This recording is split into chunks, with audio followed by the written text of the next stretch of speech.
LCS and all things awesomely adorable. Our final LCS game of the day, Cloud9 versus Team Curse. With this match, Curse will have faced the top 5 teams in their first 5 games. Yeah, no doubt Curse has had an incredibly tough schedule to start off the split. They have been 1-3 so far, but taking their only win off the new first-place team, Dignitas. They've been playing actually much better than the standings would indicate, because these were not one-sided losses. Curse played competitively and showed a strong defense in all their games. They took LMQ actually to their longest game, which was 47 minutes, and Voyboy in particular has been a bright spot for his team. Yeah. He kept up in farm with the league leader, Xiao, the only player other than Shifter actually now to have done it. Yep, and meanwhile, Cloud9 is still an unknown quantity. In their week 1, they beat their 2 greatest threats, TSM and Counterlogic Gaming, but then they lost to Dignitas and Complexity.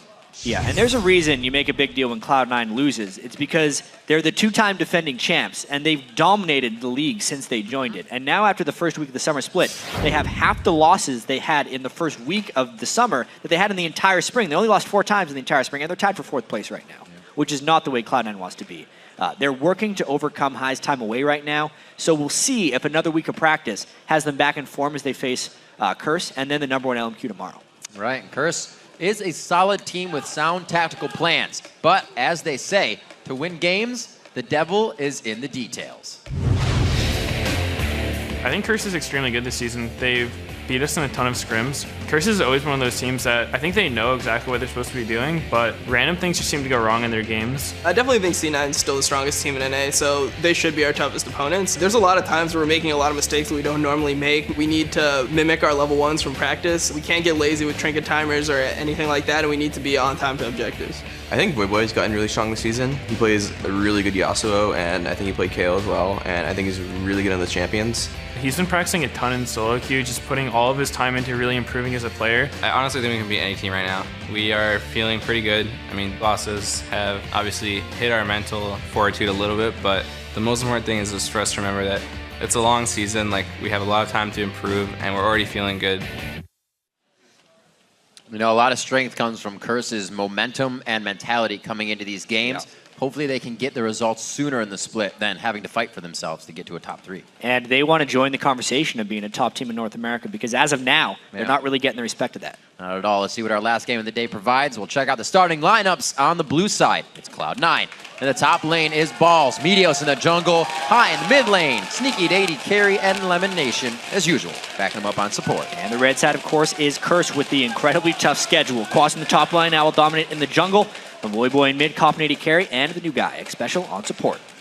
And it's been interesting to me to see that how much Cloud9, you could say, has fallen from grace with just a few weeks out. You kind of think of other sports, and the same thing happens. It falls right into line. And being able to communicate just after a few weeks is really interesting to me, because they were a top team. It's kind of like their wins fell into place, and you almost didn't know if they did anything wrong in a game. It feels now like they're kind of hurting. Yeah, it feels like Cloud9's struggles are kind of extenuating circumstances. The fact that they did the role swap with Link, making Link the shot caller for All-Star, changing their entire structure in the sense with the new guy in there. And then High not only having to come back and work on his play individually, but also having to come back and reestablish himself as that primary voice, even though Cloud9 had kind of become acclimated to Link's champion pool and the way he likes calling games. We know Cloud9 can be good, and we know they've been good in the past. And I think it's really just a matter of time until they reclaim their spot. As far as the Cloud9 goes, that's how they have to be approaching this. See if they can get everything back together. Their lanes themselves seem to be faltering as well. It's almost like the whole energy level due to one person has been brought down. And you can see just how much of a team they are as a result of that, how much they rely on each other, how much everything they do is backed up by a teammate. Yep, the way they come back from that struggling Super Week will have a big story about how they respond to adversity. They've done it so well so far. Remember how they lost 0-2 to Fnatic at Worlds, or how they've struggled a little bit during the spring split. They just come back stronger, seemingly every time. And it's just another tough matchup in the line of tough matchups for Curse here. And we said Cloud9 never losing 2 games in a row as they did, and this would be a time for Curse to get those wins in against Cloud9. Like we said, teams only play each other 4 times, and if you can hit a team when they're bandaged and down, that's the time you got to do it, especially when you want the wins. If you're a team like LMQ, then the wins just kind of come. Yeah. Well, this is a matchup where we mentioned The team's records really don't tell the whole story and the strength of the teams. Curse's opponents, Think about that. we're kind of like the anti-LMQ last week. LMQ's opponents went 4-12. Well, Curse's opponents in Super Week had a combined record of 12-4. It doesn't get much easier this week when they play Cloud9, who, even though they did go 2-2 in Super Week, are probably going to be much better this week. Seeing Cloud9 not at the top of the list, give a lot of teams hope here for how much they have run through the splits. We got bans out. It'll be a Lulu pickup for the first time. Really looking for what Curse's lineup can bring to the table. Still a bit shaky with Xpecial at support. Trying to find where they can hit home. It's actually really funny how we had the Cop and Xpecial. How are they going to synergize in the bottom lane? How good are they going to be together? And then the only game Curse wins, Cop is solo laning and Xpecial is supporting Quas. Yeah, supporting that top lane. Makes you kind of wonder if Cop has played with so many different supports. When does he just cease to need a support even? What if you just put him in a solo in every game? I am my own support. Quas with his love for Swain will pay tribute with a hover over. I don't think he's going to be locking that one in. Communication going through the team. Jax. The Jax we're going to lock in. Wow. Those are two really high priority Cloud9 picks. I really like the scouting Curse has done here. In Champion Select, Cloud9 is a team that generally just works off of, you know, best top laner, Jax. Best support, Morgana. Best jungler, Elise. Best mid laner, Lulu. They picked the Lulu out of this one. But then I feel like Curse took two of their other primary picks. That really puts Cloud9 in the tough spot. I think they take Elise here to prevent another one of their top picks being taken against them. And then I'm not sure what else. Cloud9 usually a team. They're usually really through fast picks. here, too. Yeah. Meteos doesn't know if he wants a jungler or not. Dominate could play well on Kha'Zix as well, but it's the Meteos. The Elise actually goes right through for that. And Sneaky again picks up Corki. Well, there were the 280 carry bans. Yeah. Lucian and Twitch were both banned away, so the Corki is a fairly logical choice for Sneaky. Urgot chance coming out. Highly unlikely, I'd have to say. Yellow Pete did play an Urgot game in the spring split. Especially with the many patches ago, Urgot's lock-on range for his Q was reduced. So I feel like he's actually fairly unpickable against champions with dashes, because as soon as you get the lock-on, Corki would Valkyrie away, and there would be no more. So, very unlikely. Wow. The Thresh is banned out and the Jinx is locked in. Thresh is like the safety net for a Jinx pick. This is interesting for Cop here. Yeah, I think Curse is probably banking on the fact that the Jax is enough of a frontline distraction that they don't necessarily need as much protection for the Jinx in the back line. Shield. And as soon as they pick the Jinx, Cloud9 picks some heavy divers. That is awesome what they just did. Whoa. Big mind game. Bringing it back. So that means support Lulu, mid lane Kha'Zix, and top lane Shyvana. So they're flipping the tables right there on Curse. Guy's got a smile on his face. Cloud9 definitely had something worked up for today. And they thought if Curse was going to be a bit of a hard go on the Rift, they're going to give him something to think about in Champion Select. Now, Xpecial to pick out here. We're looking for what Voyboy can round out the mid lane with. Yeah, now that he knows what he's up against. What does he want to pick against Kha'Zix? When's the last time he played against Kha'Zix? This is what players can be thrown off with. Right. He's been pretty much only a jungler pick ever since the changes to his ultimate evolution, giving him higher gank strength.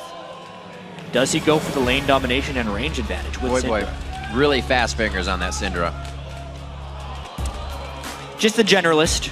Orianna needs to provide a little bit of defense for Jinx. I think that's the smarter choice. Sticks with the orbs. Yeah.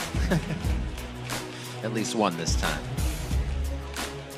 Needs a little bit of support for Cop. I think that's smart considering Cloud9 really upped their dive potential with those last few picks. Really interesting pick and ban phase here. Cloud9 took longer than usual and then actually threw a curveball. They very rarely throw curveballs in Champion Select. They're usually very brute force about the way they select their champions. Have to see if High's playstyle changes coming into this game. Usually very relaxed in the mid lane, not too worried about his farm, not too worried about much. He just is for the rest of the team. But now on Kha'Zix, you can't just be is. You're going to be forced into your turret. Things could hurt. He pretty much wants to be a big roamer. He wants to not lose to Voyboy early on more than anything else. And I want to see how aggressive he gets early because the old high Kazakhs would ignite pretty much right away, try and all in you at level 2. I wonder if Voyboy remembers those times and if he's prepared to stop it. All right, before the game gets underway, let's check your predictions for the last game here on Saturday. According to LOLesports.com, that's 84% of you that are thinking Cloud9 is going to win this one. Well, not much curse faith coming in. If you begin to doubt your pick, update your vote by tweeting at LOLesports. Use either the hashtag C9win or CRS win, depending on who you want to vote for. And we will check on that throughout the game, especially if it changes a lot. That is true. That makes it more interesting. And more than not, they get very, very close, especially in games where you see Complexity being Cloud9, and then everybody's like, oh, I should probably vote for Complexity. They're winning. It'll change, and you guys are going to be the ones to change it. So make sure you get your social medias out. We're about to get into the game. Cloud9 versus Curse, which, as we're saying, Curse could tie up against Cloud9 with this one. Every game today allows the team to tie the team that they're playing against. And it's a really interesting stat right there. Could Curse tie themselves for 4th or 5th place? Yeah. You know, get 2 great teams here with Cloud9 and Curse at 2 and 3 if they end up winning this. Because honestly, if Curse beats Cloud9 here, they kind of enter the conversation for elite team in North America. Right. Absolutely, they do. Let's see how much pressure they can put on in the early game. We know of Curse to do a few tricky things in the early game. Last split, they were the one to set up a line of scrimmage. It seems like everybody's taking after No Name now. You got to throw a Q at your mid laner as you walk out of base. Let them know where you are. Most important thing. The slow moving. This looks familiar. Cop in the mid lane. Yeah. Curse had this most games. Yeah. Waltzing around. Cop getting the stutter step on. Actually, really interesting mid lane item choices. Ooh. Yeah. Highs with the longsword. And Voyboy going cloth armor, so he's really preparing himself against a little bit of early game aggression from high. It's also good gank defense, because if anyone comes ganking with Lee Sin, it's all magic damage. There used to be a person in that brush. Not anymore. Nice ward kill as well. There it is. Curse through in their early game. That brush has been missed quite a few times. They find a way to get the ward in on that one. And good pressure. Looks like they're going to full control here. And they're not going to let too much happen, knowing that probably a ward is going over on their side. They keep it safe in 5. I like that one. Now they'll know the matchup. Well, they're hoping to know the matchup. The interesting thing is if Curse doesn't come through the lane, they would dodge that ward. Very good ward control over the blue buff by Curse. Will they get a collision as well? Oh, a little bit of vision there on the Glitter Lance. They also have the ward in, so they're safe from the trifecta of damage there from Cloud9. It looks like we will go to laning phase and not get the equal matchups, unfortunately. Always fun to see. But now it's up to Cop and Sneaky, who can really make themselves bigger as the jungler has a hand in how the lanes work. And a complete share by I Will Dominate and Quas there, whereas Cloud9 is deciding to do more soloistic jungle styles. They should probably still share a little bit of experience, but it's just a question of how much they actually want to share these things. Doing a buff trade as well, which is to be expected when you have your solo AD carry in the bottom lane. I wonder how that pays off in the end. Because we've never really seen the junglers meet 2v2. They're always either one with a Shyvana and going 1-1, or you got your Eve and something else. Or your Elise and something else, and you're going 2. But the big thing about this is, if it was a 2v2 fight, it wouldn't be a 2v2 fight for long. Yeah, because they always keep their invade buff in the lane where they have the 2 people, and the other team typically has 0. So it would very quickly turn into a 4v2, which is why they end up getting these uncontested trades.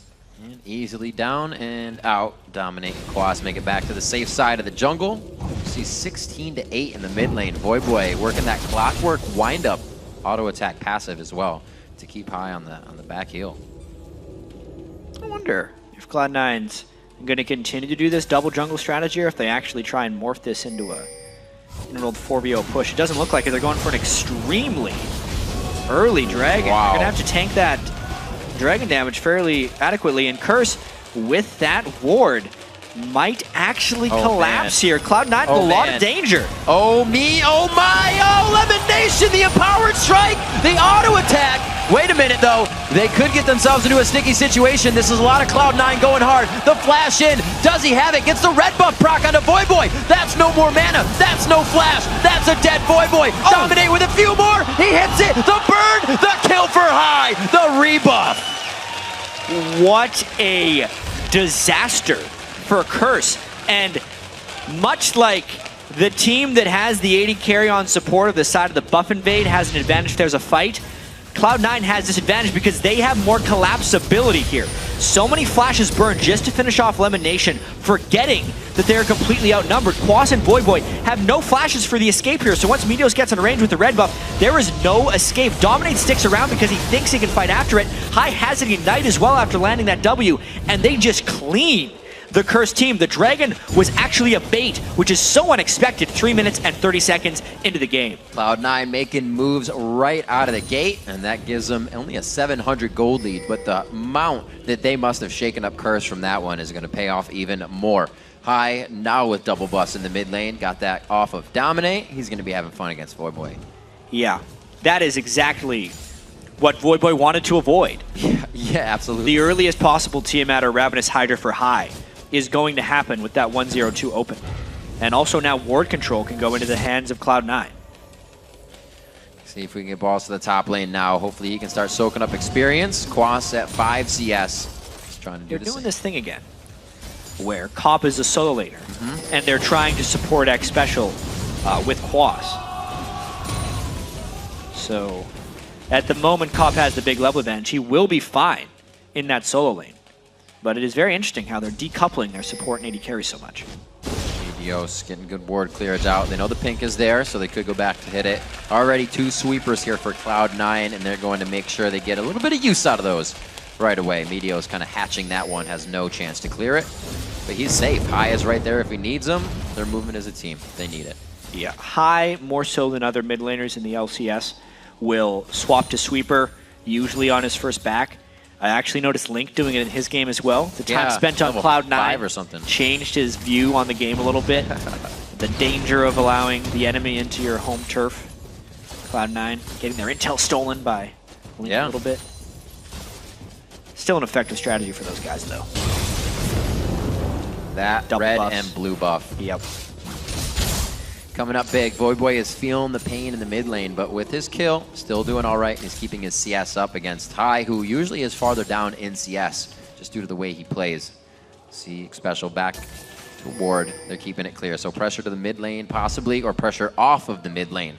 Curse is trying to do. Yeah, and the lane is actually in a perfect spot in mid lane for Voyboy. High is having just a little bit shoved, and Voyboy is completely safe from pretty much everything. A Lee Sin gank at that point would pretty much pull the Lee Sin into the turret, so Voyboy can completely safely farm as long as it keeps the lane there. But the minions actually stacked, and if High plays this smart, it's going to go into the danger territory. Actually, High evolved his Q, which hasn't been done for a while. If he isolates Voyboy at any point, it's going to be a lot of damage. Gonna give him a little farther. Voyboy's got some distance to work with thanks to that last update for him. But High, like you said, aggressive, Ignite, just about back up. That could be a possibility. Level 6 is there for Voyboy. Meteos is going to be grabbing red, so his gank potential rising just a little bit, and he'll probably be right in the back pocket of High as well. In just a few moments as the bottom lane returns. And as Cloud9 continues throughout this LCS season, Balls gets a call out. There's little fans out there, yeah. We need to track the improvement of High and how that relates to Cloud9 as a whole. He is such an integral part of their team.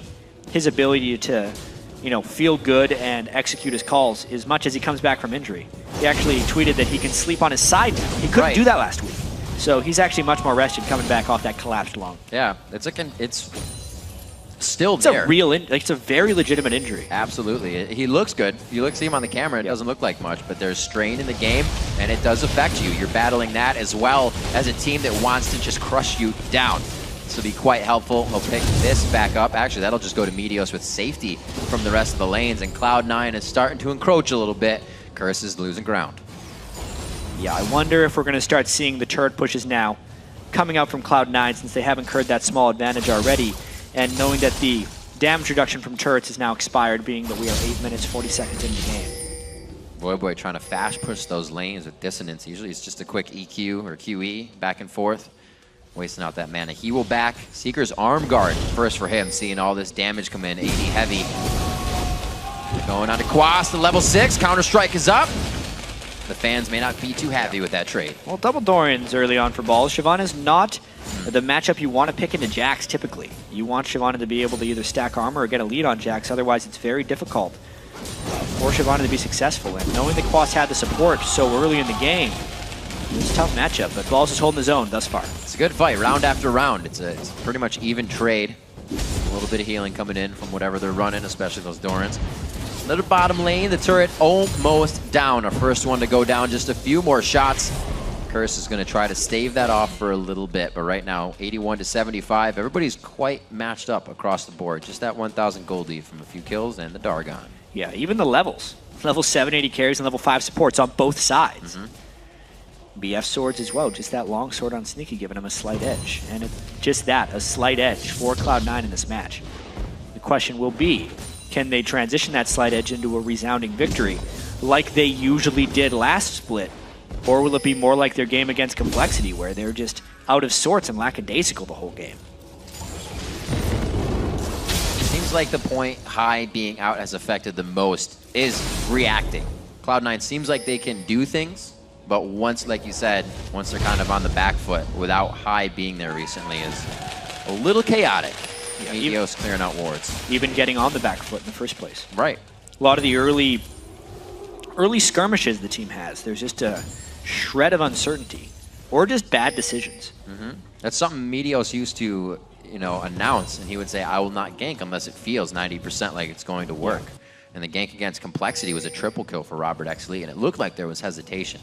So you can even see Meteos kind of faltered on his own beliefs on how to gank, but not anymore. Cloud9 seems to have rounded those off, at least in between week 1 and 2.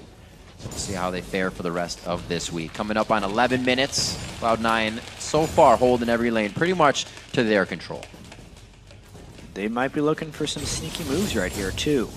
Look at the heavy ward control they have in Curse's blue buff area, trying to snatch a view of Eve and get some nice ward control so Cloud9 can push up very aggressively and secure this turret. Yeah, push up aggressively is the word and what they're looking for. Hydra being built up by High as this turret goes down. He's going to be pushing mid lane as well with that Hydra clear. We'll see what Cloud9 can do. Like you said, a lot of wards onto the Dragon Pit, so that burst of damage that they just got in the inventory will be that much more help. They do not know of this ward. The ward also doesn't exactly see the dragon because it's tucked so far in the corner that its vision is actually cut off a little bit. Also, Curse just doesn't have enough control of the map to contest this, even if they know it's happening. Quas's teleport was used to get back to the top lane. Balls actually still had his 74 to 65 there with 3 assists to the half dragon. Getting love from the crowd. Keeping his Dragon's Descent on. We'll see if he gets any love because we see Meteos on the wing, but so is Dominate. But we usually see Meteos on the wing, but it's High today. He's snuck on you're right there. Meteos, though, in the bottom lane. Very nicely done. Cop has no idea what happened. They cuff him and put him down. Yeah, Meteos, the unseen threat from Lee Sin this time. Big move to kick back Cop, and that's Cop without his support. All too familiar, playing his own game oftentimes, and he gets caught out. Here they can keep going. A good push in the bottom lane. They can stay there. Sneaky has a pink ward, but in the top lane, we're looking at Balls now. Dragon's Descent to get out. Dominant used his burst of speed already, but Balls has cleared the distance he needs to and gets to safety. Yeah, eats the gank there from I Will Dominate, burns the ultimate. And they might lose the turret here. Depends how well High can support this. Dominate, be careful with that pink ward. That does a lot of damage.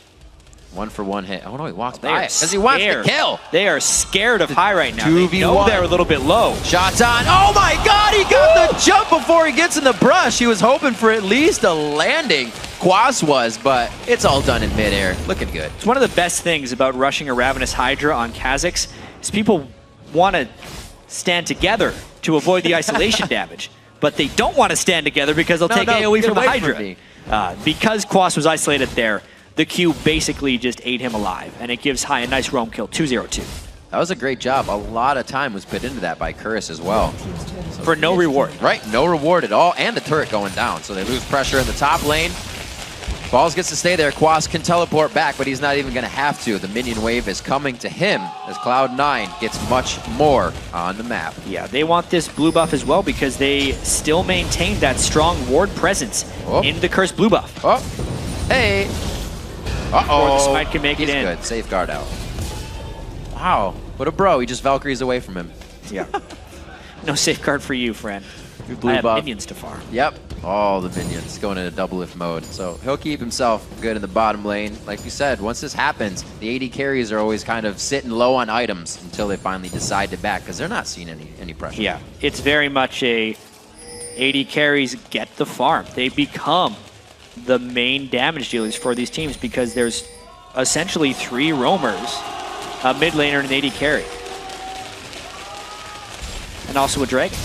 And also a dragon. They just walk right away from the red buff after rewarding it. It said mid, a little more important. Got enough wards on the top side that we may be able to close in on a fight. Ball's safe in the top lane. Ninja Tabi on the health. He's looking to actually just be brute force in this. With high in the mid lane, he's like, high build damage. I'll go tank Siobhan on this game. Yeah, it's looking Easy like peasy. just get people a little bit low. Yep. A lot of damage that can come out from Sneaky. Just the AoE spam from Corki. Kind of balance out having a physical damage mid laner and a fairly physical damage top laner. Is the magic damage that Corki provides. Means the other team can't just stack armor and be safe. Right. 5,000 gold. What was the vote at the start of this game? It was something like 86%? 84-16. Yeah, it's looking that way right now for Cloud9. Maybe even more so. Cloud9 with a 5,000 gold lead 15 minutes into the game. They don't give up leads like that typically. Even though Curse did have some nice comeback attempts in Super Week. They would often be fighting from behind, but then find a couple fights in the mid game that really work their side. Always getting a few wins. 2,000, 3,000 gold down. Doesn't matter. They find what they need. Right now, it's looking tough, though. Boy has not been having one of his best games. He is up in farm, but he's almost forced to piece together items to keep going what he needs to do. Didn't finish the Zhonya's, too much money, but going for that at the end as well. Yeah, sitting on the Seekers because that's his main defense against the Kazakh physical damage. But he still wants to hit his core items because he needs to become Orianna. So the dreadful part about laning Orianna against physical damage people is it delays your item build. You have to fit in that Seekers. That's so scary. High just did it a few seconds ago, and Sneaky just did it. They're coming out of the woodwork of Curse's side of the jungle, and Curse can't even throw anything at him. Just means how much Cloud9 has control over this map. Red and the blue buff is dominate toys with trying to get some of his own jungle. Oh, they're just going. Oh my word, they jump right in onto a ball save coming in from Boy. They don't really have too much vision. No, they have a pink ward in the brush, actually, so they see everything that's happening. C9 does not know this. Does not look like that Jinx rocket had enough time to get extra damage. Boy getting the kill there. Very nicely done. Curse went a little bit deep at the end there. Boy landed a nice shockwave to keep them at bay. They couldn't quite finish off Dominate, and maybe this would be a Curse team fight. They did only get one at the cost of a turret, so overall, Cloud9 still comes out advantageously, but High walks through a ward, and he's sitting at a very low number of health. Don't need to do this. These guys, oh my word, you could do that. I was going to say these guys are getting greedy, but the kills are literally walking in front of them right now. Special and Boy very low. High does decide to stay. Looks like they're going to keep themselves going in the mid lane. Good dodge out, and Cloud9 with 4 turrets up pretty much can walk around the map however they want. Or down, I should say. Up or down. They are up. They have vision control. For the turrets that are down. You can see High actually lifestealing a whole bunch after being low. The benefit of having that Ravenous Hydra. The wave clear, he'll be taking a lot of the free lane farm. That's what used to happen when solo lane Kha'Zix was more of a thing, is he would just go around the map clearing waves incredibly quickly and then would be that roaming assassination threat. No vision control whatsoever by Curse, meaning this dragon is uncontestable. Completely. Hashtag all fog coming in for Curse. And even farming his own mid lane, he has to be very careful. High does not decide to jump in on the dissonance speed. Curse is, they're actually quite split. Backing in weird spots. Cop trying to farm by himself still. A little of all sorts here as Curse tries to regain some ground. Yeah, it's looking very grim for Curse right here. They're pretty much just hoping that Cloud9 makes a mistake at some point, but Cloud9, aside from that one little bit of an overdrive, has played rather solid throughout this. And it's going to be a tricky start to the season for Curse here. Having played the top 5 teams in the LCS in their first 5 games, their schedule will get easier from here. Their record will probably bounce back a little bit. Right. They're going to be, hate to say it, like that 4th place team once it all evens out, it seems like, and they played everyone once. But for now, it's got to be tough on their minds, having to deal with so many tough teams right off the bat and taking some lumps. And it doesn't seem like the way things are playing out right now. It almost seems like you want to see, what Cop and Xpecial can put up against the 2v2. But since it's always swapped, you don't. First off, they have to lane together. No, yeah, exactly. Absolutely. Oh, nice pull into the brush here, but they probably have to fall back. Curses 2 collapsing. Who got that? I think it was Sneaky. I don't know. Whoever got it, it was indeed Sneaky. Yeah. Double point to him. 94% to Cloud9. Sneaky steals another blue. Meteos has stolen a couple. Sneaky's stolen a couple.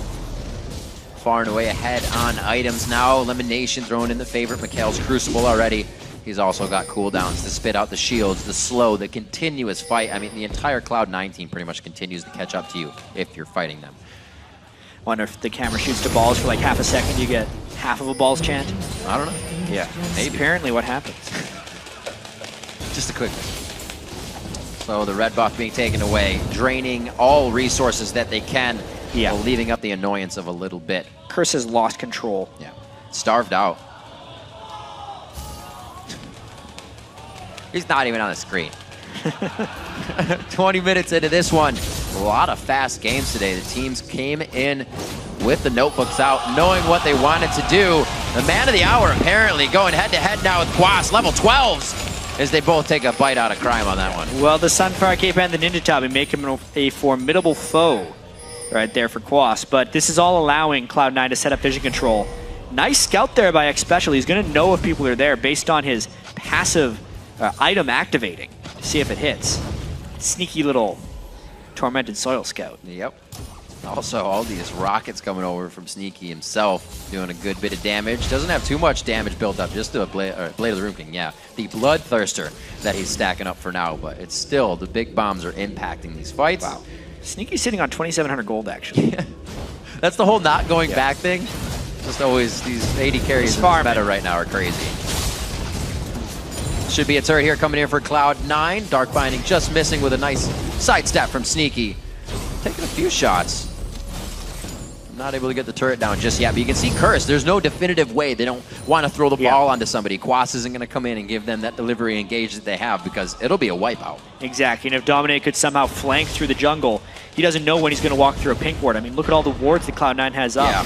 It's very difficult to flank around. Oh! Nearly assassinate. If he would have popped his Ignite, Xpecial would have died. Magical shield for attack damage. You can see the results.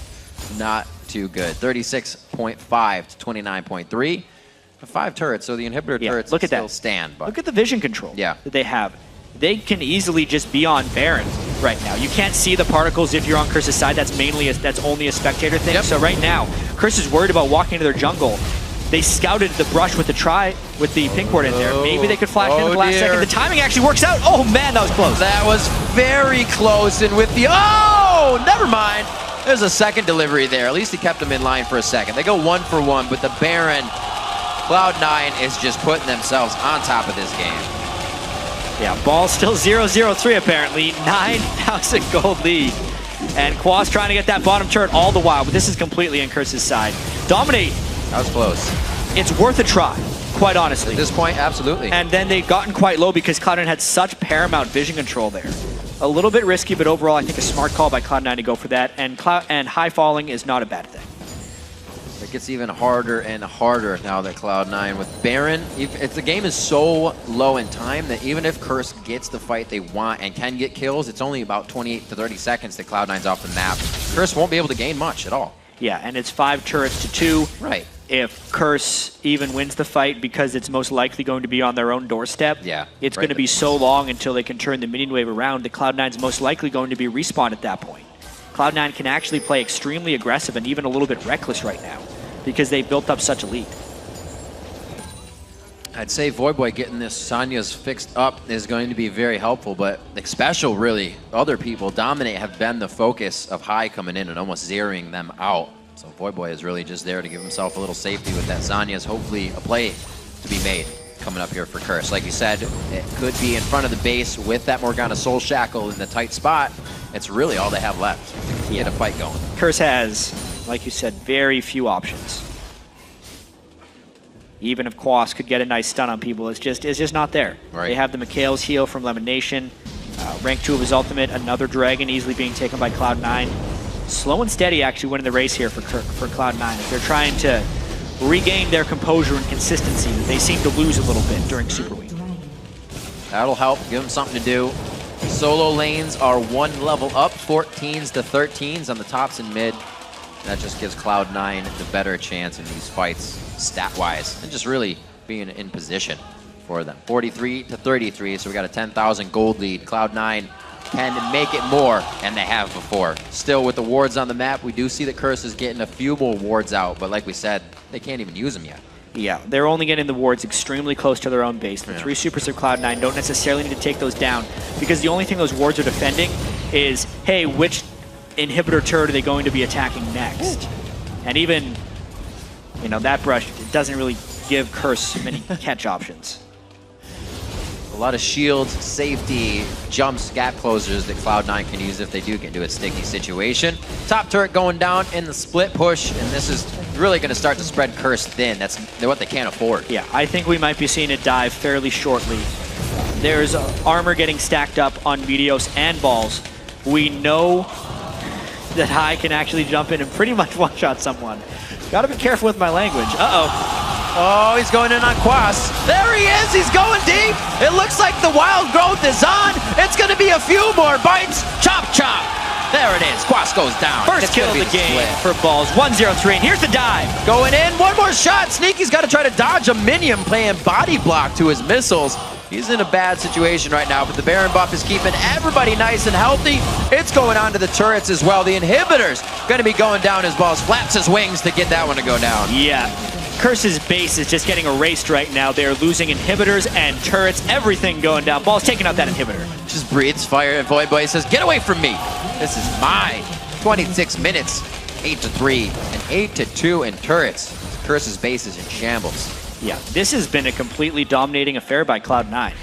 They had that slight lead in the early game, based off that very early Dragon fight, and they have just never relented off of Curse. This is a game where, unlike the games in Super Week, Curse wasn't able to find any windows. Yeah.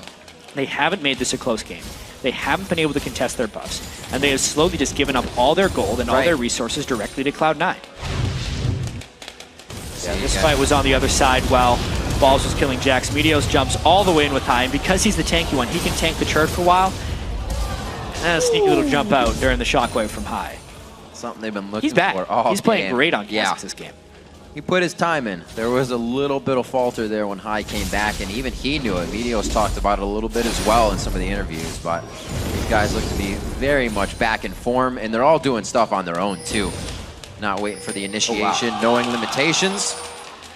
Death Cap was completed on Lemonation as well. So, AP Sport Lulu. Actually, channeling some of that mid Lulu power with the fantastic shield ratios, actually, is the main thing to make the Assassins even more unkillable.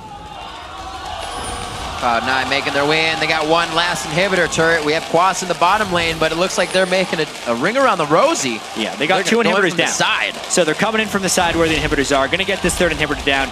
Curse, you either have to fight this or basically just surrender the game. At this point, Curse doesn't want to fight it because they know they're going to lose the fight at that point. It's a tough situation to be in. Absolute go for broke situation here. Ball placement. High gets in. Not too much damage. Especially the first one to get hit up. Soul Shackle trying to be used. Balls gets locked up there. The rocket only hitting him in the front line.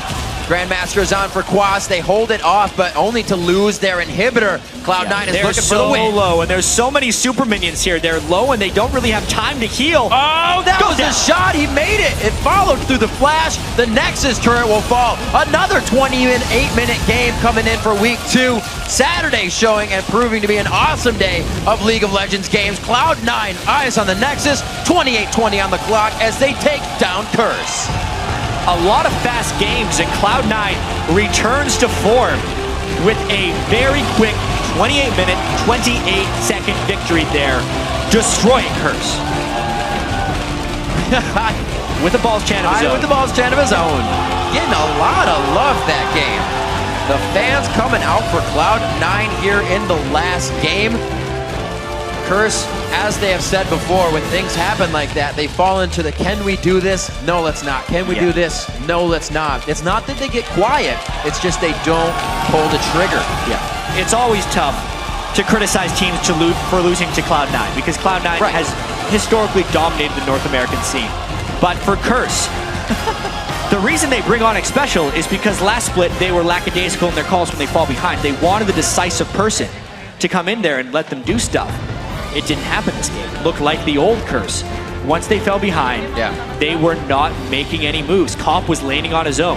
Xpecial, if there were calls, I don't really know where they were because they weren't making moves. They were just giving up every single red and blue buff to Cloud9, and eventually the lead was too great to overcome. One thing I think stood out to me in the pre-game video was that Curse kind of said, we'll be ahead, and then we don't know. And then that fix that don't know. Because that's the point when Curse wins, and then they go for that extra blue buff, and then it starts to turn back around on them because they wanted too much. So once they can figure that out, they're going to be up there again, and they can fight for the top 3. Really crazy to think that Curse is a 1-4 team. Despite actually looking decently good in Super Week, they did not look very good in this game against Cloud9. How much of that was Curse falling a little bit, or Cloud9 just returning to form? That's very true. I'm hedging towards the side that Cloud9 was just looking really good that game. They actually went back to a couple of their big picks. Getting Kha'Zix in the mid lane for High was a great move to get him more on a comfort champion that you really need to allow him to return to comfort as he's making his way back into the LCS here. 2-1-4 was a very low kill game for them, but the control was there for Cloud9. What we're used to seeing was all in place. Right, and to see what they kind of did to Voidboy with all the picks, like we said, at some point, Voidboy had the Seekers and portions of the Unseen Unholy Grail. So he was definitely set back at least 5-10 minutes on the initial build that he wanted, which means Orianna can't be that late game dancer, game change fighter. And the Shockwaves, unfortunately, were like that far away each time we saw him on the replays. Yeah, even in the last fight, he whiffed one, unfortunately. But that was because he had a really jumpy team in Cloud9. Who's he really going to catch with that? Because they were constantly getting dived. He's trying to Shockwave higher Meteos when they come in, but they're in and out in a flash. Very difficult place for Voidboy. Laning-wise, he was pretty good on Orianna, but in team fights, as it always seems with Orianna, with the increased mobility that gets seen in competitive play, it is incredibly difficult to actually land good shockwaves, even for the best players. And we see Cop bringing back out the Jinx, something we really have not seen. He was one of the AD carries to fare better on it. I believe him and Cutie Pie actually did quite well, and then they kept trying Lucian, who's beloved right now. But without that Thresh, it is such a dangerous pick. I mean, you can still do it. There's still safety from Black Shield, but we see Cop is actually trying to vary up his AD carries when all the other AD carries are trying to go for that top 3 out of bans. Yeah, and I really do think the worst is over for Curse. Their schedule does get better. They should be able to pick up some wins and bounce back that schedule a little bit. All right, chat. Well, let's toss it over to the analyst desk where Kobe is joined by 2 members of the victorious Cloud9. Thank you, Riv. And those 2 members are Lemon Nation and High, fresh off of their win here. Now, High, everybody's wondering about your health. How's it going? Are you feeling okay once again? You look to be playing well once again. Right, so I feel much better than I did like 2-3 weeks ago. I still can't run or like lift anything. I tried that last night. It didn't work out. Couldn't do a push-up, so I was like, all right. But as far as talking and stuff goes, I'm basically back to normal for talking, so.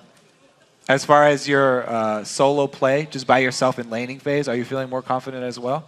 Yeah, so I'm not getting dumpstered in lane every time anymore. Like the first week, right before it when we were practicing, I literally lost lane every single game, going like 0-5.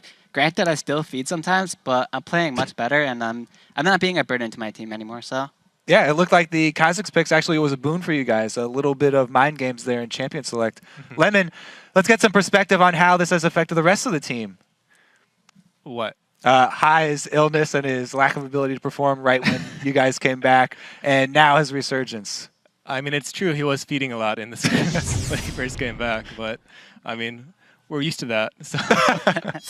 Has him coming back stronger and you guys actually starting off with a couple losses, has that changed your guys' mentality as a team coming back into the new split here? Well, it's much better to get the losses out early, so that way you're not like overconfident going into the games or anything. So I'm rather we lost now than lose like 10 games at the end of the season and get like sent to relegation or just not make playoffs or something. So I'm happy that we lost now, and it made us realize we have a lot to work on. We're still not where we want to be, obviously, but at the very least, we feel that we're getting better and we're playing better. So we're happy with that. Even if we lose tomorrow, we've been happy with our play this week, and there's nowhere to go but up, right? All right, well, let's start with a replay of something that did go well, pretty much what you guys were able to snowball this entire game off of, this dragon fight. Let's get this replay up on your screen. So this is the really, really early dragon that you guys go for. Now, whose call was this? And walk me through sort of the thought process of the entire team as you're going for this dragon. Well, I believe Lemon and Mitos were calling the dragon, as they're always the ones that do it early game. They'll be like, hey, you want to do level 2 dragon? They're like, sure, why not? But I saw Voidboy start running from mid down to dragon, so I knew they knew we were doing it. At that point in time, I start rotating over, and they try to 3v5 us, and that does not work. They have 3 people here, we have 5, and we just get to clean up. They both use their flashes to get in, finish me off. And we're just much stronger at this point. We have stronger like mid-game or early game champions. We can just chase them really far and just get these kills. This was basically GG right here. The fact that they got triple killed, lost their double buffs, and didn't get anything in return except for 1 kill. At that point in time, they overcommitted to killing Lemon, and they suffered the price for it. Yeah, able to snowball the entire game just off that one play. Now, when you are a team who gets a play like this that early, and it's kind of handed to you, how do you make sure that you're going to finish off the game? Because we see so many LCS teams. Everyone complains, oh, they can't finish it off. They can't finish out games. They're having trouble. What makes you guys so sure that after a play like that, you're going to be able to finish the game? When you get that ahead early game, there's honestly nothing they can do to come back, especially with the champions they have. They don't have something like a Lee Sin where they can just kick the carry into the team. They're very limited in what they can do. All they have going for them is like a 5-man shockwave, and we know that. So as long as we don't make a mistake, they will lose a game. So we play smart, calculated, avoid 5v5s, look for small skirmishes, and there's nothing they can do as long as we don't mess up. Now, Lemon, I want to ask you something. Since that replay started a little bit late there, how are you guys tanking the early damage of the dragon? Because you're level 2 and level 3. Did you have to micro in and out, or were you actually face taking it? No, I wasn't doing it perfectly, but if you do micro perfectly, you can avoid all damage on dragon early game. Just to get him to change targets before the auto attacks come out. Okay, yeah. Now, another question for you about this Corki pick. What are the strengths that Corki's gonna bring to a team like this? I know you don't like talking about picks. Don't give me the answer that you guys are sponsored by the Air Force now, and that's why you picked Corki either. I mean, we built the comp around Corki. Okay. Since we're sponsored by the Air Force. It's patriotic to pick him, right? It is now, I guess. It is now. Speaking of that, we got LMQ coming up for you guys tomorrow. Now, coming into this week, they were 4-0. They're still tied for top spot now. Do you guys have something special planned for LMQ? I mean, if we did, we wouldn't talk about it. So we'll if there's some secret thing we got coming for them, we wouldn't say anything, you know?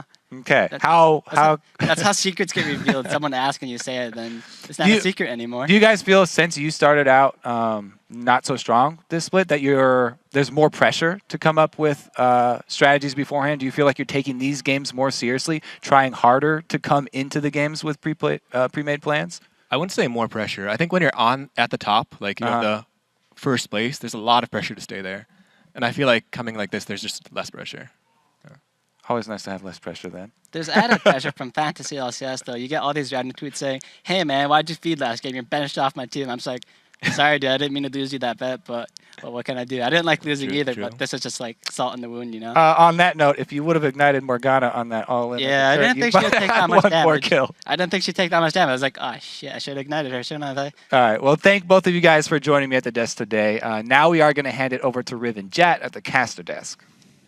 Thank you very much, Kobe. I'm checking out how the standings look after another big day. We see the table is littered with ties. Yeah, sharing first, it's actually Dignitas and LMQ with 4 wins and 1 loss each. And in third, it's Cloud9, COG, and TSM. Wow, sharing last are Curse, Complexity, and Evil Geniuses with 1 win each. But tomorrow is, after all, another day, and we're starting it off with a big matchup between LMQ and versus Cloud9. Yeah, and then Curse battles it out with Evil Geniuses to try and break that tie, followed by Complexity taking on Counter Logic Gaming. Then we'll conclude our Week 2 with a great match between Dignitas and TSM. Now, unfortunately, tonight's Challenger Series match between XDG and Frank Fane Gaming will not be taking place. Yes, which means that Frank Fane Gaming will automatically advance to the semifinals due to an XDG forfeit, unfortunately. Right. The North American Challenger Series will return tomorrow after our regular LCS schedule with a best-of-3 quarterfinal matchup between Team LOL Pro and Area of Effect.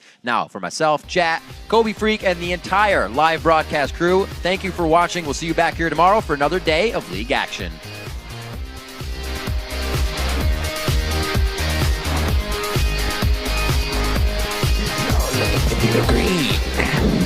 No! No! Wait a minute, though. They could get themselves into a sticky situation. This is a lot of Cloud9 going hard. The flash in. Does he have it? Gets the red buff proc onto Voyboy. That's no more mana. That's no flash. That's a dead Voyboy. Oh. Dominate with a few more. He hits it. The burn. The kill for High. But it's High today. He's snuck on you're right. right there. Meteos, though, in the bottom lane. Very nicely done. Cobb has no idea what happened. With the pink ward in there. Maybe they could flash in the last second. The timing actually works out. Oh, man, that was close. That was very close. And with the... Oh, never mind.